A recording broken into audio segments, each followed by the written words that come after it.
أعوذ بالله من الشيطان الرجيم بسم الله الرحمن الرحيم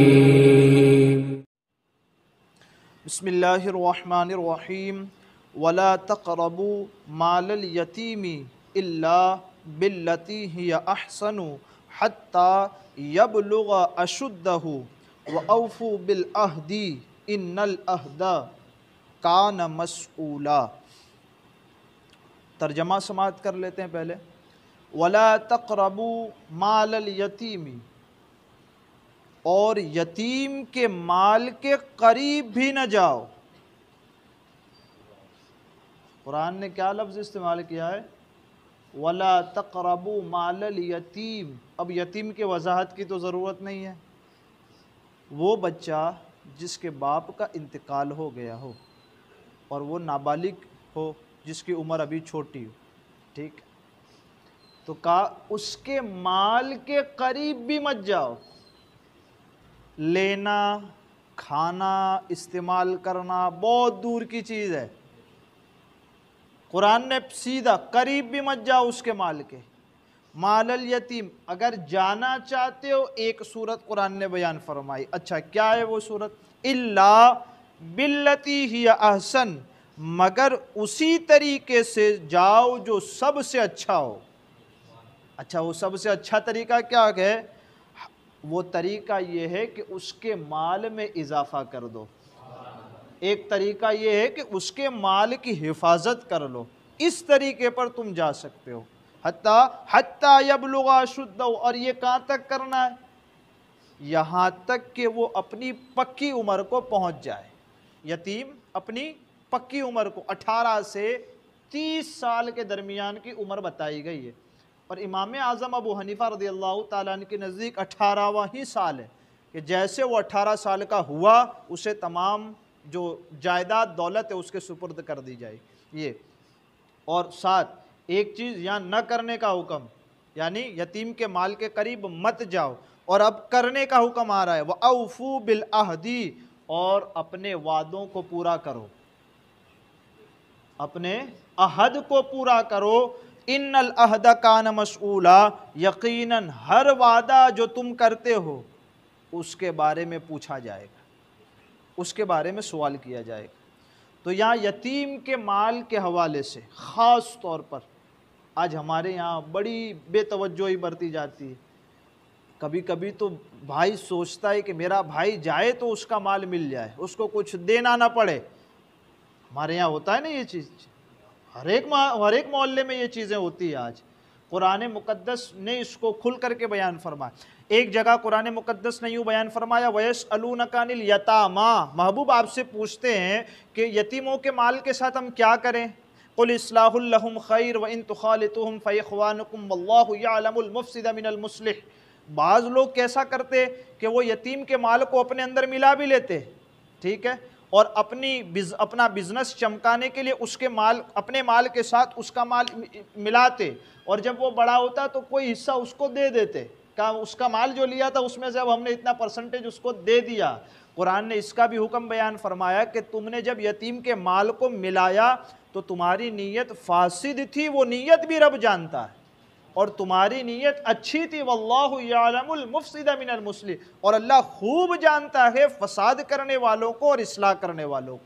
تم نے یتیم کا مال کیوں ملایا وہ بھی نیت اللہ تبارک و تعالیٰ جانتا ہے۔ ایک جگہ یہ بیان فرمایا، دوسری جگہ قرآن نے یوں بیان فرمایا ان الذین یأکلون اموال الیتامی ظلما انما یأکلون فی بطونہم نارا، جو یتیم کا مال ناحق کھاتے ہیں وہ اپنے پیٹوں میں جہنم کی آگ کو بھرتے ہیں۔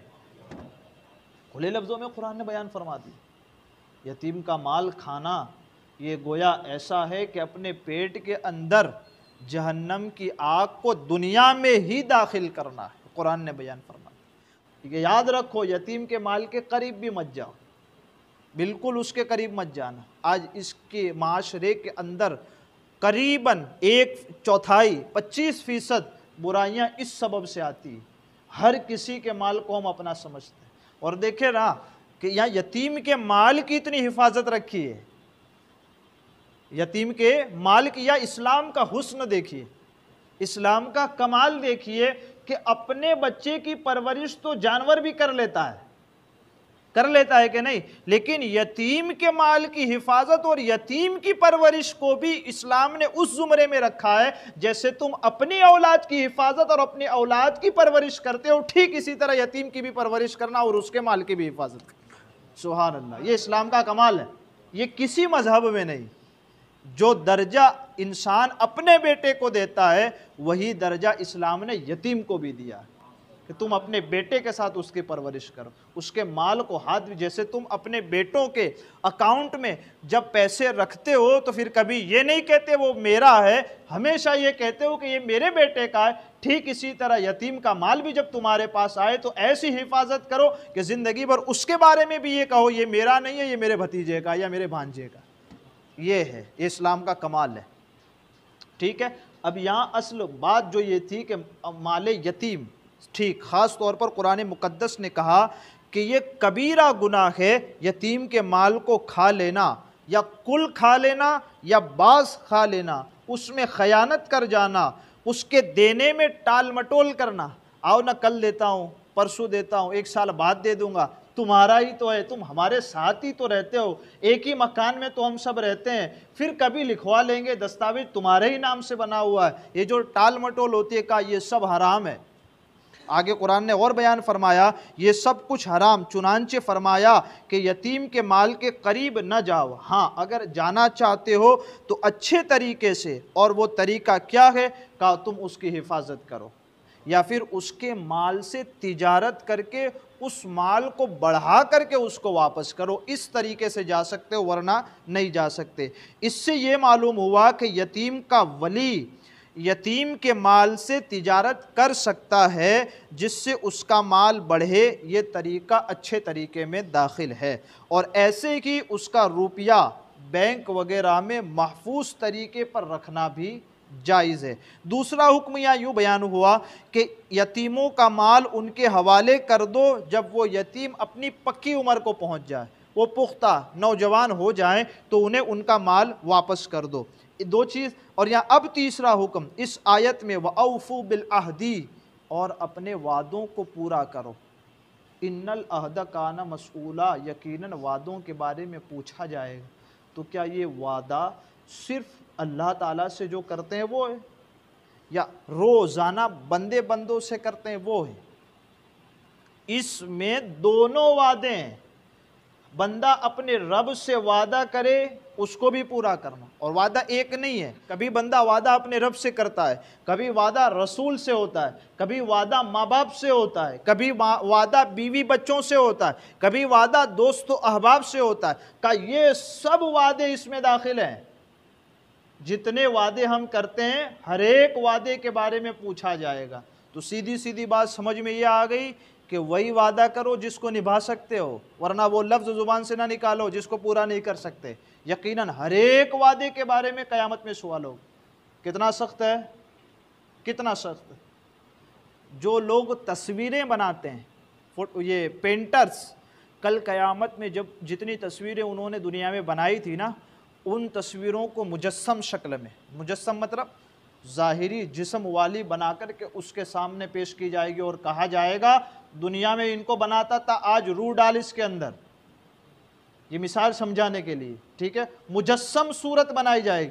ٹھیک اسی طرح جس نے دنیا میں وعدے کیے، کسی سے بھی وعدے کیے، ان وعدوں کی مجسم صورت کل قیامت میں رب پیدا فرمائے گا، اور وہ وعدے خود وعدہ کرنے والے سے پوچھیں گے کہ جب تو مجھے پورا نہیں کر سکا تو مجھے کیا کیوں تھا دنیا میں تو نے۔ کتنی سخت اس وقت ہماری اور آپ کی آزمائش ہوگی۔ ہر ایک روزانہ کئی وعدے کر دیتے ہم، تو آج آپ کا کام ہو ہی جائے گا، آپ آؤ نا اپنے کر ہی دیتے ہیں آپ کا کام۔ یہ کیا ہے؟ یہ جتنے وعدے ہیں، یا تو وعدہ نہ کریں، پیسے بقایا لیے، زندگی ختم ہو جاتی ہے، دینے کا نام کبھی نہیں لیتے، بس ایک تاریخ آنے دو، میں جیسا میرا پگار ہوا میں دے دوں گا، فلاں دن آؤ میں آپ کو دے دوں گا، وہ دن آتا ہے پھر بات بڑھ جاتی۔ تو یہ وعدے کیوں کرتے ہیں ہم اپنے رب سے؟ جمعہ کے اندر کبھی آپ نے یا ہم نے کوئی بہترین تقریر سن لی کسی کی، اس وقت ہمارے دل میں نیت پیدا ہوتی ہے آج سے انشاءاللہ روزانہ 5 وقت کی نماز پڑھوں گا، جیسے ہی سنیچر آیا فجر کی نماز غائب۔ کل ہی تو جمعہ میں اپنے رب سے وعدہ کیا کہ مولا 5 وقت کا نمازی بن جاؤں گا، صبح ہی میں بے نمازی ہو، کل سے میں جھوٹ نہیں بولوں گا، ابھی صبح بھی نہیں ہوئی تھی اس سے پہلے جھوٹ بول دیا۔ یہ سب وعدے ہیں تو بڑا سوچ سمجھ کر کے کریں۔ ہمارا معاشرہ اس سے زیادہ بگڑتا ہے، ہمارے لین دین، ہمارا لینا دینا، اٹھنا بیٹھنا، بہت سارے معاملات ان وعدوں سے جڑے ہوئے ہیں، زبان سے جڑے ہوئے ہیں، وہ لفظ ہی زبان سے نہ نکالے جس کو ہم اور آپ پورا نہیں کر سکتے۔ اللہ تعالیٰ مجھے آپ کو کہنے سننے سے زیادہ علم اور عمل کی توفیق عطا فرمائے۔ ہمارے کہنے آپ کے سننے میں عمدن سہون کوئی خطا ہوئی ہو، اللہ عز و جل اپنے حبیب کے صدقے اسے معاف فرمائے۔ استغفر اللہ ربی من کل ذنب